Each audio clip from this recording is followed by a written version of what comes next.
ಸೋಲಿಸೋ ಪ್ರಯತ್ನ ಇದ್ದೇ ಇರ್ತದೆ. ಅಭ್ಯರ್ಥಿ ನಮ್ಮ ವಿರುದ್ಧವಾಗಿದ್ದಾಗ ಇದ್ದೇ ಇರ್ತದೆ. ಒಂದು. ಎರಡನೇದು, ನಾನು ಕಂಡು ಕೇಳಿದಂತ ಘಟನೆಗಳು ಈ ಎಲೆಕ್ಷನ್ ಅಲ್ಲಿ ನಡೆಯುತ್ತೆ.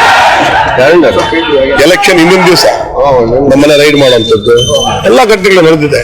ನನ್ಗೆ ಯಾವುದಕ್ಕೂ ಬೇಜಾರಿಲ್ಲ. ವೈಯಕ್ತಿಕವಾಗಿ ರಾಜಕಾರಣದಲ್ಲಿ ಇಷ್ಟು ದ್ವೇಷ ಇಟ್ಕೊಂಡು ಮಾಡ್ತಾರೆ ಅಂತ ನನ್ಗೆ ಗೊತ್ತಿಲ್ಲ. ಯಾಕಂದ್ರೆ ನಾವು ಯಾವತ್ತೂ ದ್ವೇಷ ನೋಡಿಲ್ಲ, ದ್ವೇಷದ ರಾಜಕಾರಣ ಮಾಡಿಲ್ಲ. ನೋವಿಲ್ಲ ನನಗೆ. ಅವೆಲ್ಲ ನನ್ಗೆ ಬರೋದಿಲ್ಲ ರೀ. ದ್ವೇಷದ ರಾಜಕಾರಣ ಮಾಡಿಲ್ಲ. ಒಂದೇ ಒಂದು ಹೇಳ್ತೀವಿ, ಈ ಎರಡು ಜಿಲ್ಲೆಯ ಅತ್ಯಂತ ಮೇಧಾವಿ ರಾಜಕಾರಣಿ ರಮೇಶ್ ಕುಮಾರ್ ಅವರು ಲೋಕಾಯುಕ್ತವ್ರು ಬರ್ತಾರೆ, ರೈಡ್ ಮಾಡ್ತಾರೆ. ನಂದು ಅದಕ್ಕೆ ಏನು ಅಭ್ಯಂತರ ಏನಿಲ್ಲ, ಮಾಡ್ಲಿ, ಸಂತೋಷ. ಒಂದ್ ನಿಮಿಷ ಸರ್, ರೈಡ್ ಮಾಡ್ಲಿ, ಸಂತೋಷ. ನಾನು ಅದಕ್ಕೇನು ವಿರೋಧ ಏನಿಲ್ಲ. ಯಾಕಂದ್ರೆ ಕಾನೂನು. ಯಾರಾದ್ರು ಆ ಇನ್ಸ್ಪೆಕ್ಟರ್ಗೆ 10 ರಿಂದ 12 ಸರಿ ಫೋನ್ ಮಾಡ್ತಾರೆ.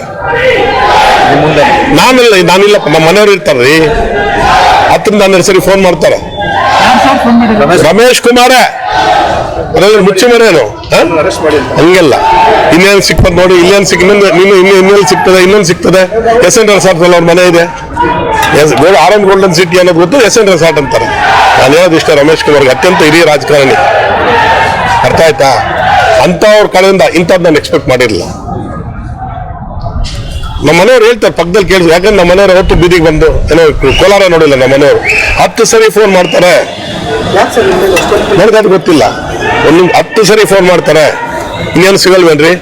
1 ಲಕ್ಷನ ಸಿಗಲ್. ನಾವು ರೈತಪ್ಪ, ನಮ್ಮನೆ ಹೇಳ್ತದೆ. ಅದನ್ನ ಹೇಳಕ್ ಹೋಗಲ್ಲ ನಾನು, ಯಾವ್ದನ್ನ ಹೇಳಕ್ ಹೋಗಿ. ಕಾರಣ ಯಾಕಂದ್ರೆ ನಾವು ಇನ್ಸ್ಪೆಕ್ಟರ್ಗೆ 10 ಸರಿ ಫೋನ್ ಬರ್ತದೆ. ಎಷ್ಟು ಸರಿ? 10 ಸರಿ ಬರ್ತವೆ. ಲೋಕಾಯುಕ್ತ ರೈಡಲ್ಲಿ ಇವ್ರಿಗೇನು ಕೆಲಸ? ಮಾಡ್ಲಿ, ಸಂತೋಷ. ನಾನು ಸ್ಪಷ್ಟವಾಗಿ ಹೇಳ್ತಾ ಇದ್ದೀನಿ, ಲೋಕಾಯುಕ್ತನ ಗೌರವಾನ್ವಿತ ರಮೇಶ್ ಕುಮಾರ್ ಅತ್ಯಂತ ಹಿರಿಯ ರಾಜಕಾರಣಿ,